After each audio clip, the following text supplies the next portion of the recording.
IIA भवन में आज आईएफएस ऑफिसर्स की मीट है। हमारे साथ अवधेश अग्रवाल जी हैं। सर, आज किस तरीके की मीट होगी और आईएफएस ऑफिसर्स जो आ रहे हैं उनका क्या एजेंडा है?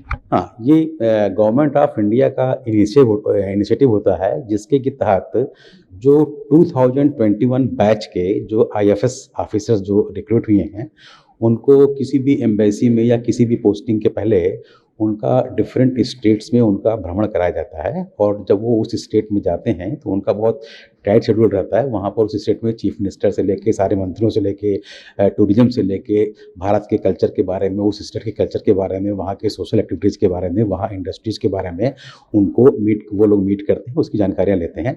तो उसके तहत इंडस्ट्री वालों से मिलने के लिए इन्वेस्ट यूपी जो उत्तर प्रदेश सरकार की संस्था है, उसने आईआईए को चुना है। और आईआईए में अभी वो 7 जो है ना वो 2021 बैच के आईएफएस ऑफिसर्स हैं, जिसमें कि 5 जो है वो गर्ल ऑफिसर्स हैं और 2 जो है वो मेल ऑफिसर हैं। तो वो अभी हमारे आईआईए भवन में आएंगे। और हमारे इंडस्ट्री से हम लोगों ने काफ़ी, हमारे जो रिनाउंड जो इंडस्ट्री वाले लखनऊ के हैं, हमने उनको भी बुलाया हुआ है, जो हमारे आईआईए के मेंबर्स हैं। तो उनके साथ में हम एक जो है ना वो अच्छी सी जो है वो चर्चा करेंगे, इंटरेक्शंस करेंगे।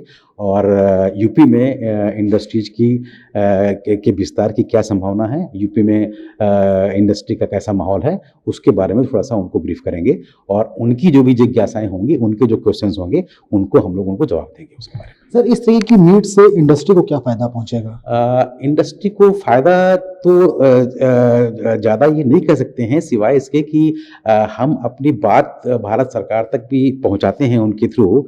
क्योंकि वो जो हम एक्सपेक्ट करते हैं, कुछ इंपोर्ट एक्सपोर्ट का मुद्दा हो, जब ये यंग ऑफिसर सब बाहर जाते हैं, फॉरेन पॉलिसी बनती है, तो फॉरेन पॉलिसी में इनका योगदान होता है। तो उस समय वो उन बातों को कंसीडर करते हैं कि भाई एमएसएमई इंडस्ट्रीज़ की जो है वो सरकार से या इंडस्ट्री वालों को क्या अपेक्षाएँ हैं, जिससे कि उनकी जो है वो मूलभूत सुविधाओं में जो उनकी नीड है, उनको कैसे फुलफिल किया जाए और कैसे उसके अंदर ग्रोथ हो। कोई ड्यूटी का इशू है जो कि फॉरेन से पॉलिसी में अमेंडमेंट कराने की ज़रूरत है, तो उसमें क्योंकि वो हम लोगों के विचार को सुनेंगे, जो विचार उनको अच्छे लगेंगे और जो विचार इंप्लीमेंट करने लायक होंगे, उन विचार को भारत सरकार के सामने रखेंगे। भाई इस तरीके की बातें वहाँ पे सामने आई हैं, इनको अपने को फॉरेन पॉलिसी में या फॉरेन इंपोर्ट एक्सपोर्ट में उसको जो है वो इंक्लूड किया जाए। सर, ऐसा तो नहीं है कि पहली मीट है, इससे पहले भी मीट हुई होगी, तो क्या कुछ निष्कर्ष निकलकर इस मीट में सामने आता है? जहाँ तक मुझे जानकारी है, मेरे ख्याल से शायद ये हर वर्ष या एक आध साल के बाद में यूपी का नंबर आता होगा। लेकिन मेरी जानकारी में इंडियन इंडस्ट्री एसोसिएशन को पहली बार ये मौका दिया जा रहा है, जहाँ पर कि इतने बड़े स्तर में जो है वो 7 जो है वो ऑफिसर्स आ रहे हैं। तो हमें बहुत अपेक्षाएं हैं उनसे इंटरेक्ट करके, और बहुत संभावना इसके अंदर आगे है।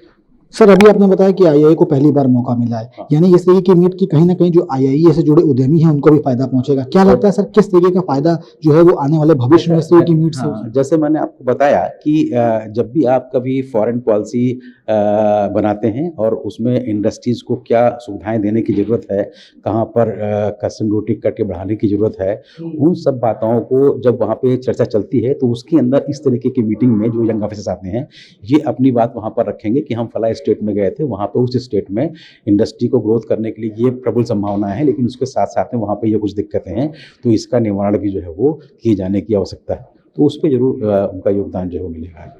सर, उत्तर प्रदेश सरकार अपने अपने स्तर से एमएसएमई बढ़ाने की कवायद में जुटी हुई है। केंद्र सरकार भी लगातार इस तरीके के प्रपोजल्स ला रही है जिससे एमएसएमई बढ़े। क्या लगता है सर, इस तरीके की मीट से जो एमएसएमई सेक्टर है वो किस तरीके से ऊंचाइयों पर पहुंचेगा? नहीं, निस्संदेह प्रदेश की सरकार भी और भारत सरकार को भी ये पता है कि बगैर एमएसएमई इंडस्ट्रीज को बढ़ावा दिए हुए और उद्योगों का विकास नहीं हो सकता है। देश के जीडीपी की ग्रोथ में एमएसएमई इंडस्ट्रीज का सबसे बड़ा योगदान होता है। लेबर एम्प्लॉयमेंट को लेकर भी जो डाटा सरकार के सामने भी अवेलेबल है, सबको पता है कि सबसे ज़्यादा एम्प्लॉयमेंट एमएसएमई इंडस्ट्री से मिलता है, क्योंकि लार्ज इंडस्ट्री वाले तो आज के दिन, और रोबोटिक्स का ज़माना है, रोबोटिक्स मशीन पे सारा काम करते हैं, एम्प्लॉयमेंट जनरेट जो करती है वो एमएसएमई इंडस्ट्री करती है। तो एमएसएमई इंडस्ट्रीज को तो बढ़ावा प्रदेश सरकार को, भारत सरकार को देना ही पड़ेगा। और मोदी सरकार की इच्छा भी है कि आत्मनिर्भर भारत को डिफरेंट जो योजनाएं आ रही हैं उसमें एमएसएमई इंडस्ट्रीज को जो है वो बढ़ावा देने की कोशिश करनी। बस धरातल में थोड़ा सा उन चीज़ों को लागू करने की अवस्था है, जो कि लागू करने में जो सरकार की मंशा होती है वो लागू करने में काफ़ी विलम्ब हो जाता है। तो वो अगर शीघ्र अगर वो लागू हो जाए तो एमएसएमई इंडस्ट्रीज को उससे काफ़ी फायदा मिलेगा। बहुत बहुत शुक्रिया सर, हमसे बात करने के लिए। अवधेश अग्रवाल जी है। साफ तौर पर इन्होंने कहा है कि आईआईए भवन में जो ऑफिसर्स की मीट होने वाली, इससे कहीं ना कहीं एक बड़ा प्लेटफॉर्म मिलेगा जिससे उद्यमी अपनी परेशानियों उद्यमियों को सरकार तक पहुंचा पाएंगे और कहीं ना कहीं सोल्यूशन का जो बात कही जा रही है वो निकलकर सामने आएगी। अब देखने वाली बात ये होगी कि इस प्रयास से उद्यमी किस तरीके से आगे बढ़ते हैं और एमएसएमई सेक्टर को क्या बढ़ावा मिलता है। वीडियो अनुराग के साथ अभिषेक पांडे, इनसाइडर, लखनऊ। यूपी और देश दुनिया की तमाम ताजा तरीन खबरों के लिए आज ही गूगल प्ले स्टोर से इंस्टॉल करें हमारा तेजी से उभरता न्यूज ऐप डेली इनसाइडर।